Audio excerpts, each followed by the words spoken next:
on Family Talk Radio with your hosts, Denisha and Sheldon Hill, WCHB's first father-daughter team.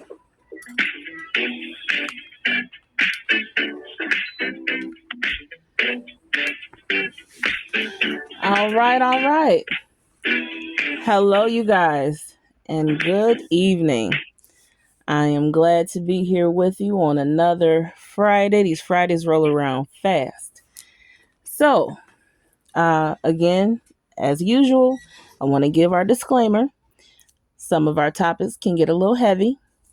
Sometimes we have traumas and triggers that we have not talked to a professional about. And if that is the case, I would like for you to step away. You don't have to listen to this one. And if you need someone to talk to professionally, reach out to us at Citywide Mentoring and we will connect you with some of the best individuals in the business. So you can always reach us at 313-837-1340.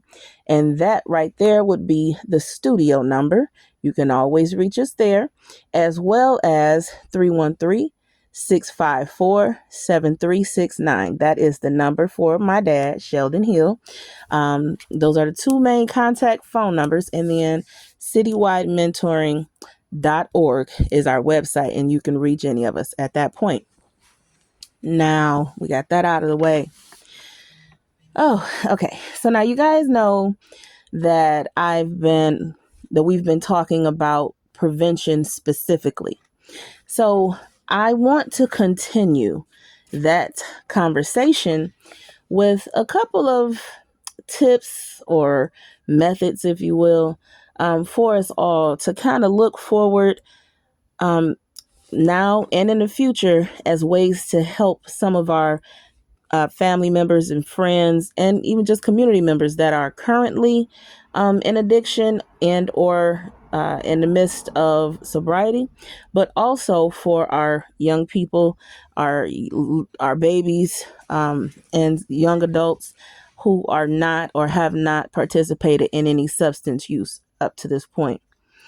So one of the things that I want to say when it comes to prevention, in the sense of someone who has already used and who is actively trying to stop, so actively in recovery, we have to remember to always support our family, friends, community members, individuals around us. We have to remember that relapse prevention is just as important as prevention before anything ever starts. And I say that because oftentimes when we get someone that comes back from the rehab center, or they come back from a stay in, say, maybe a mental health facility where they did not have access to the drug of choice, or even when they come home from prison, okay, we have to remember that instantly offering them any sort of substance. So even if they may have used crack, cocaine, heroin, or any of those harsh things, even just offering them something, as some people would say, simple as marijuana, is detrimental. That is a quick way to throw off their balance that they have recently gained. So we don't want to offer alcohol. We don't want to offer marijuana. We don't want to offer triggers that will send that person back into the mind frame of intoxication. When we do that, oftentimes people feel, because of my time with internships and meeting different individuals, I've been told that oftentimes when family members or friends instantly offer up a substance when people return home, they feel like those people don't actually love them. It may be something in a moment where it's a smile, a laugh, or jump into their activities, but oftentimes they walk away feeling like, if you loved me, you would help me maintain my sobriety. So that's something that I want everyone to think about. Oftentimes, we don't realize, because it's a habit, we're used to doing this thing, we don't realize that that really can take away from that person's quality of life. and quality of sustainability, because if they're constantly having to fight their own thoughts, their own feelings on these substances, and they have to try to find the strength to tell you no. They're used to using with you. They're used to drinking with you. They're used to waking up in the morning or before they go to bed, sit down with you, hit something, drink something. That's a fight all in itself. And so I want everybody to be very vigilant when it comes to how you handle your loved ones around you in the midst of their fight for sobriety. Okay, so the next thing that I really want to touch on is, and I'm gonna say this, you guys know, I put it out there plain and simple. I'm here because I love my people. I love my community. I love the ones. All right. Hey, Dad. He dropped. Something's wrong. Uh-oh. Okay. Well, we're getting back in a second. But I love you all, and I want us to be as the best us that we can be, right? So I'm going to say this like this. Parents, swallow your pride and don't allow your kids to see and hear all of your business. Don't put your grown-up business and grown-up choices in their face, because we have such an influence on our children and other people's children. Don't do that. Don't do these things in front of them. And I've had family members that I've cried out to over the years, begging them to stop doing these things in their children's face. And then they wonder why the child makes certain life choices after they hit a certain age. He's back. Okay. Dad, you there? Yes, I'm here. Can you hear me? All right. Yes, I can hear you. Hopefully everybody can. How things going? Pretty good. Pretty good. I jumped back on, it's a continuation of prevention. So I just spoke on relapse prevention. So everyone helping those coming from prison, mental facilities, rehab centers, us helping them maintain their sobriety by not offering what's usually offered, taking into consideration that you can't just sit in front of, because those things are enticing, and it's a whole nother monster to have to tell somebody else no when you're fighting to tell yourself no. That is so true. And let me add this to it on top of it. Even having friends and family that are engaged or coming around already with the smell of marijuana, with the smell of alcohol, it's enticing. Yeah. You can only, what we call the white knuckle, for so long. Mm-hmm. But if you're not making support meetings, if you don't have a group of individuals that you can call on when you need help, mm-hmm. it's that much harder to maintain sobriety. Yeah. Or just be clean. Yeah. We need help. Every one of us that I know that have long-term recovery, we reach out to other people. Mm-hmm. And it's not just for sobriety and our mental health, but even our physical health. And I'm going to share something my daughter asked me to talk about, my own personal doctor's visits. I do doctor visits on a regular basis. And I was just told this week that I may have to have a heart valve replacement. And it was a time that I would have never even considered risking going to a doctor to get a heart valve replacement. Mm-hmm. But I risk everything else. And why would I not take the chance and take the time to go and get this procedure that they say I need to continue to live a healthy life? Yeah. There's a lot of research been done. There's been a lot of advances made in cardiovascular rehab and cardiovascular surgeries.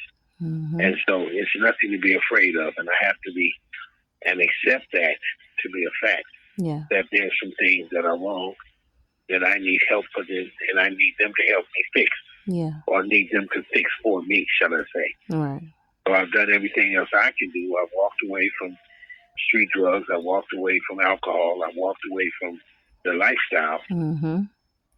But there's some things that I damaged in the process. Yeah. Before I walked away, and I need help now with some repair work.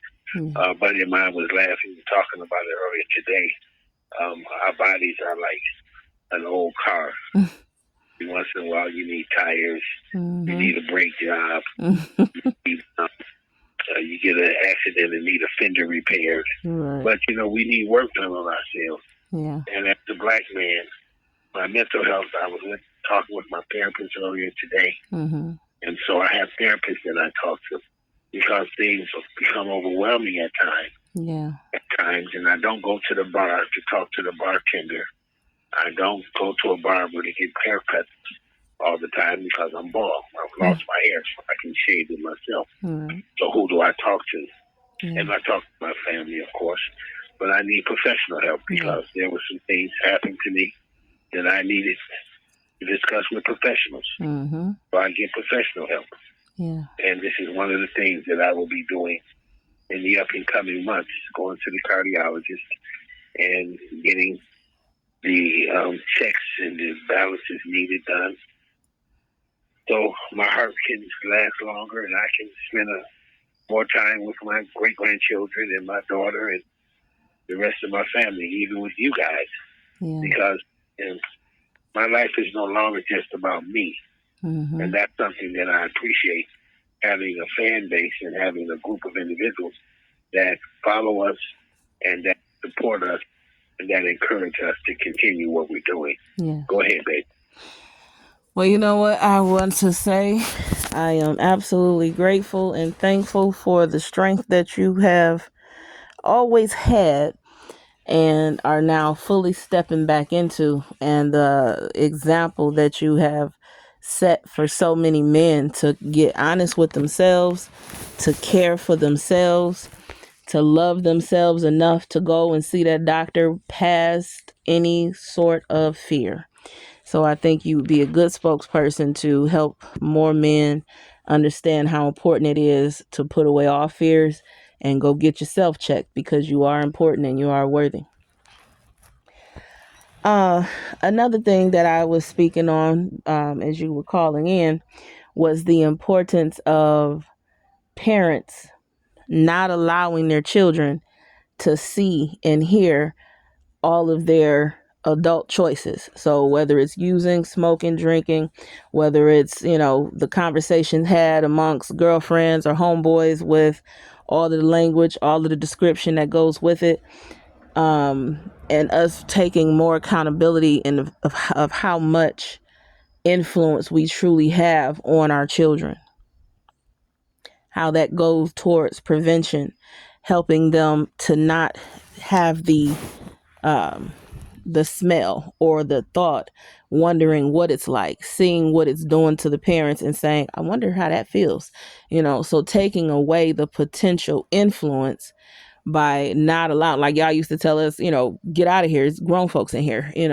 We have to go outside or go in the basement or go in the room and close the door and play. But so many times back then and now, children are right there front and center when the adults are, arguing, cussing, fussing, fighting, talking about last night's escapades, rolling up or whatever. And so, we have to understand that all of these things go into the world of prevention. What do you think about that? So, I was going to say, we have a book that's coming out soon. And it starts out like this. It was the 4th of July, a time for food, fun, and getting high. You have 8-year-olds and 9-year-olds playing games of football and baseball, but not all of them are playing games. Here goes Uncle Bill and 2 of his friends off to the car to have a drink and powder their nose. Off goes 2 of the boys. So that was me and my cousins. While everybody else was playing games, we were watching the adults. Mm-hmm. When they left the party to go to the car to do cocaine and drink, we followed them to the car. The next question was, hey, Uncle Bill, what y'all doing? Uncle Bill said, we trying to have some fun, and y'all blowing it.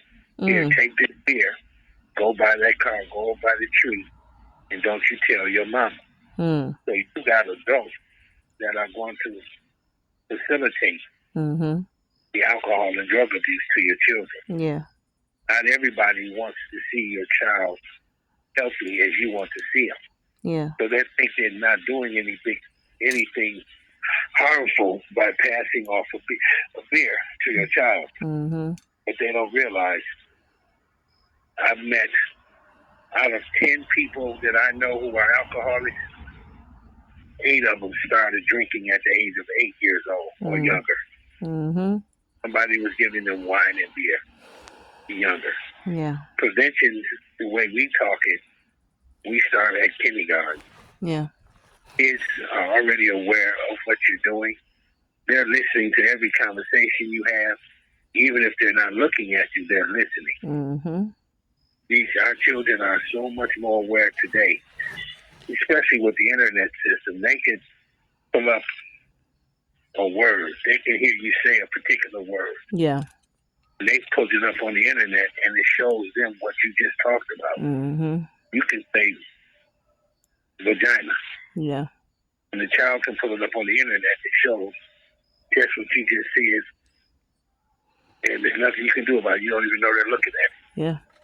So and they don't have to know how to spell it. They just repeat the word you said, even if they say it slightly wrong.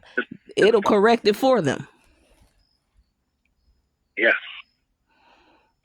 So many things that we take for granted, we've been taking for granted, we need to stop.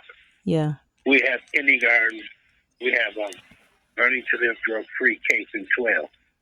And if you want to know more about it, give us a call, 313-654-7369. Learning to Live Drug-Free. And the curriculum is set for parents, teachers, and for the child themselves. And it's age appropriate. So those from kindergarten to 3rd grade, 4th to 6th grade, 7th through 9th grade, and 9th through 12th grade. And it's very instructive. It has quite a bit of instructions. It has handouts. It has how to engage the community, how to engage the child. It has a lot of stuff in it. Yeah. And, we need to reach them at such young ages that we take it for granted, but we can't afford to take it for granted. They're paying attention. Yeah. Because it's like, I'm sorry, go ahead. No, I was just going to say, just like when we did the school in Inkster and the little girl, was that 1st grade? Who said, oh yeah, my grandma smoked those. The one we put the board up and she was talking about the joints. Yeah. Yeah, it was 1st grade, right? Yeah. Yeah, that's 6 years old. Yeah, Science Center and the Drug Enforcement Administration had a display, and kids knew what hypodermic needles were. They knew what crack pipes were. They knew what pizza pills were. They knew what crack rocks were when they seen them. They knew what heroin looked like in the packages. They're paying attention. They're watching everything you do, everything you say. They're listening to it. Yep. You have people that talk about how much fun they had when they made love to somebody the night before. And then you got kids wondering how it feels, and they want to try it too now. That's just like my oldest grandson, came home one day from this last school that he was in, and he said, what does it mean to moan? What does moaning sound like? And when I say the word smacked me in the head, my brain said, oh crap, what is he talking about? How does he? And so what I did was I asked him a series of questions to help me understand how he came to that particular question. And he said that a little boy in his class was moaning, and he was making the sound like whoever it was in his house was making the night before.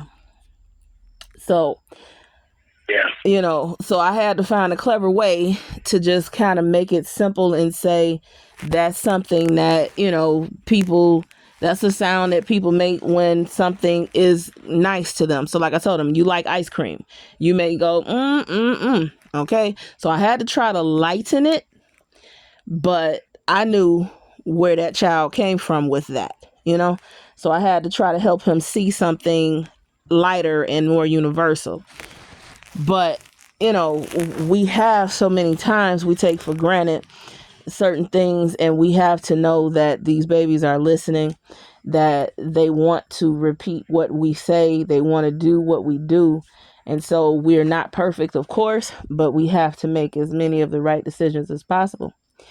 So one of my other points that I wanted to make is to ask parents, guardians, parental figures, big brothers, big sisters, please don't shut down the prevention information that the child comes home with. If they're at school or if they participate in a community center, please don't get embarrassed or feel slighted in some kind of way when they're given information, factual information about the harm that drugs and alcohol can and will do, and shoot it all down. They don't know what they're talking about. Why would they say that? That's stupid, blah, blah, blah. Please don't do that, because if we want, like most of our parents and grandparents told us, they want us to be better than they were. So that's learn what I'm teaching you and find things in life, education preferably, that's going to help you be an even better person than I am. So if we can get these babies that have not participated in any substance use, or maybe have tried it or thought about it but haven't done it yet, or tried it once and not sure if they want to try it again, let's not discourage them from the factual information they get when we do presentations. If they come home and they share the information, even if it makes you feel bold, some people get offended because, they feel guilty or whatever the case may be. Don't shoot it down for them. If you can't say anything else, just say, oh yeah, okay, I hear you. Because they need to know, number one, that we're not out there lying to them, because we have no reason to step into a school, church, or community center and lie to them. We want to save them from a lot of the heartache that most of us have gone through behind whatever substance of choice that choices that we've made with the substance of choice. So we want to help them understand that the education is important, right? And as we're absorbing that information and we say, maybe we do feel guilty, maybe we do feel offended, let it soak in though. Because coming from those little people, it might hit you a little different and make you reconsider if this is something you actually want to continue. You may want to stop for the sake of your child or this little person that's talking to you with the information that they're receiving. If we can figure out a way to cut down on the substances used by our youth alone, we have a much better chance at more productive adults. Everybody talks about unemployment. Folks can't get a job right now because they can't stop smoking weed. Most of the other substances leave your system within a couple of days. But most folks are not just smoking weed. So even things that dissipate quickly, it doesn't matter because you still got the weed in your system. And what is it doing versus a nice fat paycheck when most of us are hard up for money, right? So if we can find a way to help our young people become grown, productive citizens, we have a much better chance at, as I always say, being the change that we want to see. Dad, anything else you want to say? We're getting ready to close out in just a couple minutes. On tomorrow, remember we have a presentation to do at a church, a group of young men they want us to speak to on the harms and the effects of marijuana. Mm-hmm. To show you how deep we're going to get into this, I have actually put together a series of documents to show from my life. I have some criminal history, some background clearances that I have completed over the last year that took me 25 years to clear up.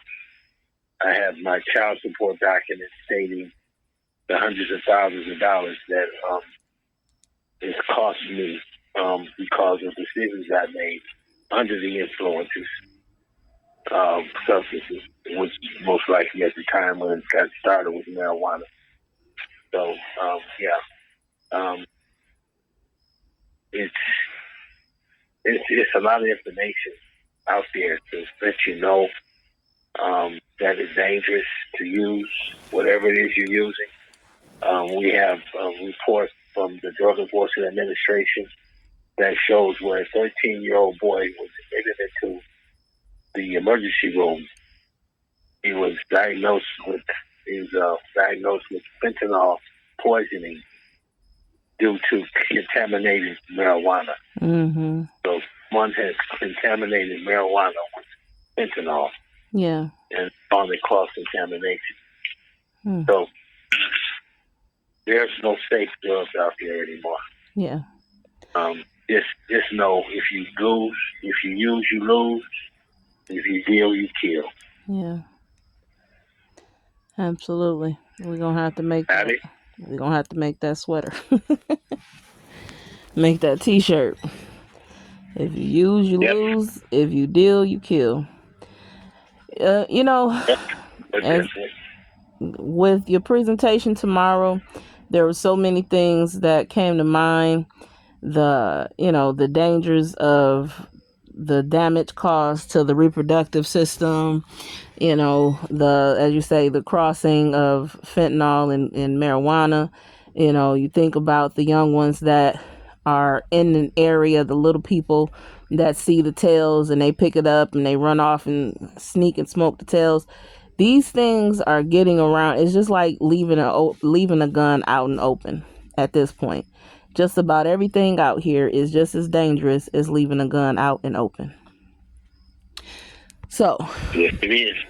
On that note, as we always say, thank you for joining us. We appreciate your time. We hope you join us again next Friday at 7 p.m. Reach out to us at 313-837-1340. Or, Dad, your number? 313-654-7369. All right. Or go to citywidementoring.org. Mm-hmm. And look at our website. Yes. Send us a message. We have a message board on there, and I will get right back to you. So on that note, you all have a great evening. I hope you take something from what we talked about tonight. Remember, it's never hate. It's all love. It's never me or my dad thinking that we know everything. We're sharing what we know, and we share what we learn with everybody. Have a great evening and a great weekend. Stay safe. As we close this evening, please remember, we are all a part of the change we want to see. So until next time, do your best. All right, nice broadcast. Thank you. Absolutely. We'll see you next week.